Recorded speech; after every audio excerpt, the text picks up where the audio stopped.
From the smartphones to the smart televisions, trending stories are always breaking the internet. And tonight, viewers, we will begin with a moment of tribute marking the 17th anniversary of the 26/11 terror attacks in Mumbai. 17 years since Mumbai witnessed that horror, a 4-day siege, and the public TV will also be joined.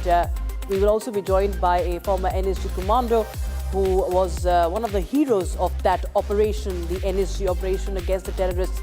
And talking about the trending stories for the day, we have Palash Muchal yet again hitting the headlines. The rumor mills are rife, and with more screenshots. And in fact, the one who shared those screenshots has finally broken silence.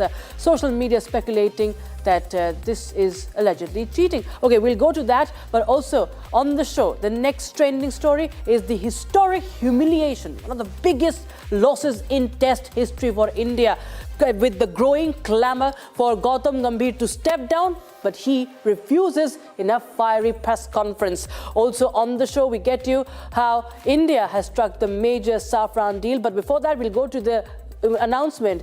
Officially, India has been announced as the Commonwealth Games host for 2030. All that and much more on Trending tonight with me, Rakshita Mishra.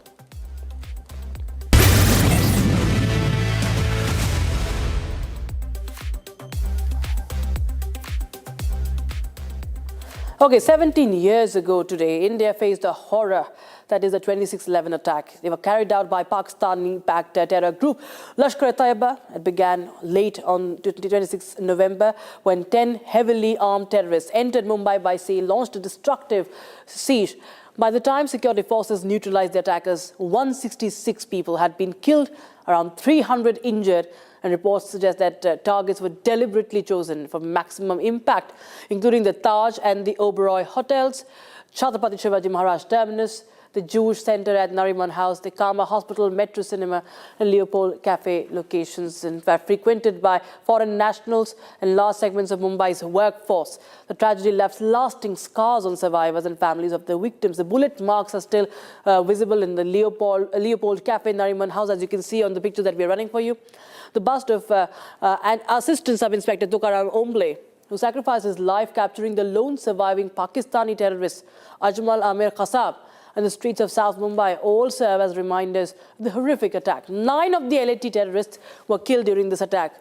Qasab was captured alive in May 2010. He was sentenced to death and was executed in 2012 in a maximum security prison in Pune. Okay. We have former NSG commando Surendra Singh. He was part of the operations, the anti-terror operations, the NSG operations against Qasab and company, those Pakistani terrorists who had laid siege on Mumbai for 4 days. Thank you so much, sir, for joining us. And India remembers and salutes the heroes like you who led these operations. So, till date, you know, we are seeing that India continues to fight against terrorism. Before I go to the broader fight, sir, आप हमें बताएं क्या कुछ आज किस तरह से आप याद करते हो उस लम्हे को जब आपके सामने दुश्मन थी, दुश्मन की गोलियां थी, और किस तरह से भारतीयों को और तमाम उन लोगों को जो बाहर से भी थे उनको किस तरह से बचाया गया था उस ऑपरेशन में? सबसे पहले तो मैं बताना चाहता हूं, आज उस हमले को 17 साल हो चुके हैं, परंतु जब भी कभी उसकी याद आती है या उन क्षण को कभी याद दिलाया जाता है तो रात भर रोंगटे खड़े रहते हैं, नींद नहीं आती रात को। जिस तरीके से वहाँ होटलों के अंदर लाशें ही लाशें थी, माताओं बहनों के शरीर पर कपड़े नहीं थे, छोटे छोटे बच्चों को जिस तरीके से उन दरिंदों ने मार रखा था, और चारों तरफ जो माहौल था खून का, और जब लोगों को जैसे बचाया, जिन लोगों को हमने निकाला, उन लोगों ने किस तरीके से उस समय अपना जो भावनाएं हमारे प्रति प्रकट की, वो शब्द नहीं है मेरे पास, किस तरीके से उन लोगों ने बोला। और जिन तरीके से ये जो है ना आतंकवादी जिन मार रहे थे जिस तरीके से, ऐसा कहीं भविष्य में दुनिया में कभी ना होना चाहिए, और जो हुआ वो भी बहुत ही जो है ना निंदनीय है।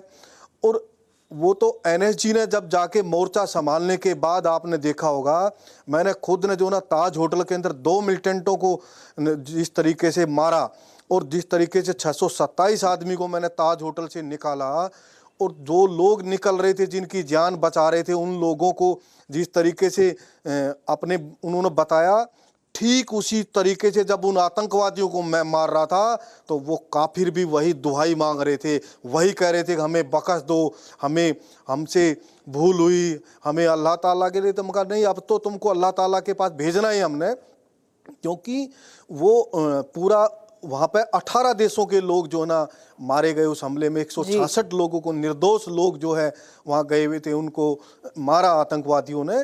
तो ये दुनिया में क्या, पूरा देश इस चीज़ को जाना, और पूरी दुनिया ने सदमे में थी कि अब क्या होगा, अब क्या होगा।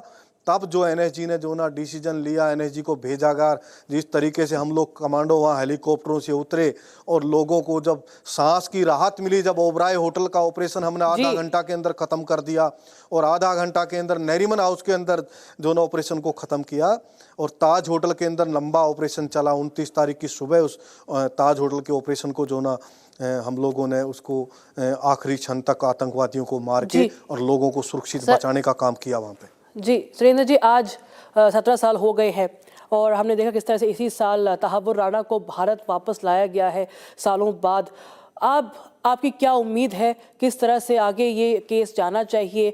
कसाब को तो फांसी हो गई है, लेकिन तहावुर राणा, लश्कर तैयबा, इनके खिलाफ हमेशा से हमारे जवान मुस्तैद रहते हैं और ऑपरेशंस हमारे जो है वो कायम रहते हैं, बरकरार रहते हैं, जो कि पाकिस्तान अभी तक सबक सीख नहीं पाया है। उसने हमेशा जुर्रत करी है किस तरह से वो भारतीयों का खून बहाए, मासूमों का खून बहाए। इन जैसे आतंकियों के, जैसे तहावुर राणा है, उनके लिए आप क्या चाहेंगे, इनके साथ क्या होना चाहिए? जिस दिन तहावुर राणा को अमेरिका से लेके आए भारत के प्रधानमंत्री नरेंद्र भाई मोदी जी ने, जो कूटनीति के तहत, उस दिन बहुत बड़ा देश के अंदर एक खुशी की लहर थी। जो विक्टिम परिवार थे, जो लड़े, जो जिनके बच्चे चले गए, जिनके घर वाले चले गए, जिन माताओं के भाई चले गए, उन सब परिवारों को बड़ी खुशी हुई। और सबसे खराब बात यह, तहावुर राणा पाकिस्तानी सेना का कैप्टन, और एक कैप्टन, एक जो सेना का जवान होता है, चाहे वो कहीं भी देश की सेना का जवान हो, चाहे वो अफसर हो, वो हमेशा कसम खाता कि मैं मानवता के लिए खड़ा रहूँगा, लोगों की जान बचाऊंगा।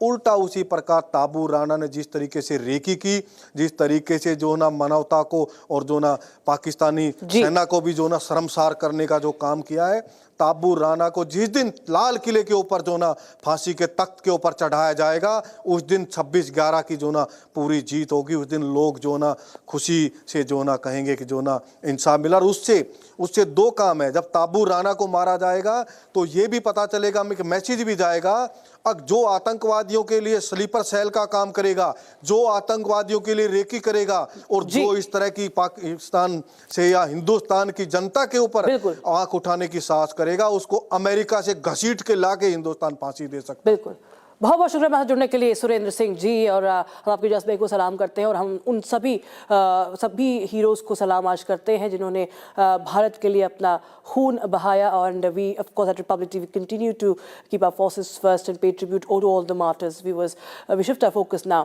On trending tonight with other stories.